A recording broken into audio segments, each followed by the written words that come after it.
So there's something about the way that the Civil War ended when we compare it with the way that World War II ended that I think is just really important to take notice of.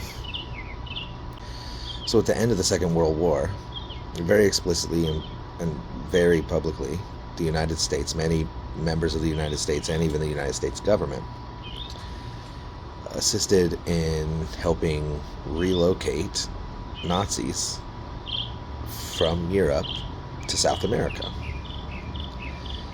And the reason they did that was because at the time Europe was murdering Nazis, making Nazis go to jail, taking accountability to those who caused the problem, right? So now let's compare that to the American Civil War. Mind you, the reason the two are so similar is because both of those wars hinged on the notion that an entire people deserved to be, in one form or another, through either genocide or enslavement, subjugated, exploited, inhumanely treated by the rest of the nation itself, by the state and its people.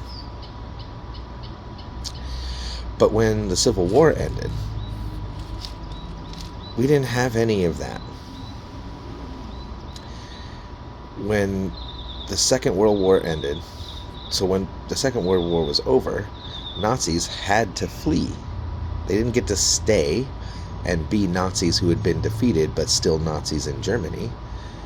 The Nazis had to go away. They had to disappear. They had to be all the way gone. Flashback to the Civil War, the Confederates didn't have to do any of that. They didn't have to flee to another country. They didn't get dragged into the street and murdered. They didn't get taken to court and held accountable. As a matter of fact, the Confederates were given federal state funds, tax dollars, to recuperate their losses. Meanwhile, continuing to own their land, continuing to operate their businesses, and continuing to participate in American democracy. Now, if you hold up the lens of the concept of justice to the idea that when people do a terrible thing, they need to be held accountable, and in being held accountable, they are in some way hopefully being rehabilitated from the terrible thing that they did. That's the highest hope for a healthy justice system. But America's criminalization system has always managed to find a way to exempt the people that it gained most of its power from. So where did the American justice gain its power from? Well, it gained its power from the economic advantages that were absolutely drawn out of slavery.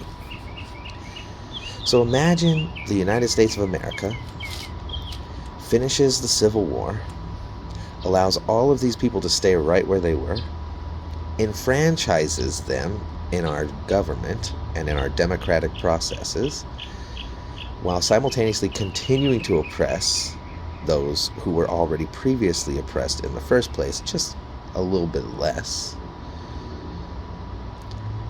If someone goes out and robs somebody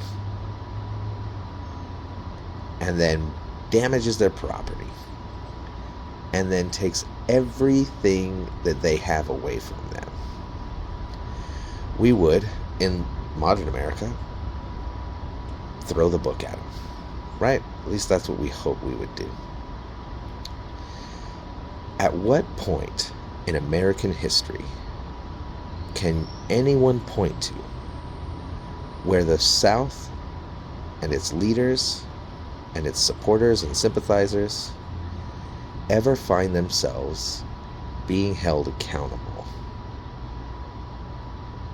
When, at any point in American history, did the people who profiteered off of the worst slave trade in human history ever have to be held accountable financially? So when you look at all the money that America uses now, even today, all of that money is cumulative, meaning it started somewhere and the capital that created it begat more capital. Anyone who's a true capitalist will tell you that's how it works. You build capital, and capital stacks on capital, and that's how wealth is generated. So someone's going to have to tell me where in American history, in any part of its history, the financial capital that has been gained, whose source was drawn entirely from the slave trade, was redistributed in an effort to create more justice for the victims of those who were exploited to create and generate that capital. I haven't seen it. I haven't seen it at all. So what we're saying is that we fought a war to get these folks out of power so they could no longer own slaves. And then, instead of forcing them to run and flee and face consequences and be literally taken into our justice system and ground into dust, we gave them reparations for the cost of the war. So tell me where I, as an American, who is simply observing history, where am I supposed to draw any pride out of that victory that isn't given to me by the resilience and the persistence of the oppressed, still, in the face of all of those truths, persevering, prospering, and finding community? I can't think of a single greater thing for America to be proud of than the way that the black community has struggled its way out from under the boot of white supremacy to the point at which it has arrived today, wherein it is achieving insane and brilliant things in the face of that adversity, and yet still today finding themselves never having been made whole by the very nation for which they fight and bleed and seek to create even greater and more beautiful things every single day.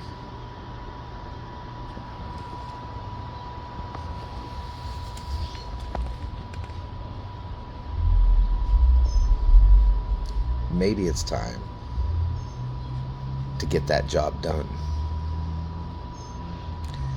Maybe it's time to look at all the wealth and profiteering that's happening in this country and recognize that any profit that was drawn from the slave trade that we can track financially throughout history ought to be sought out, seized, and applied to our country in a manner that literally undermines and eliminates any systemic presence of white supremacy.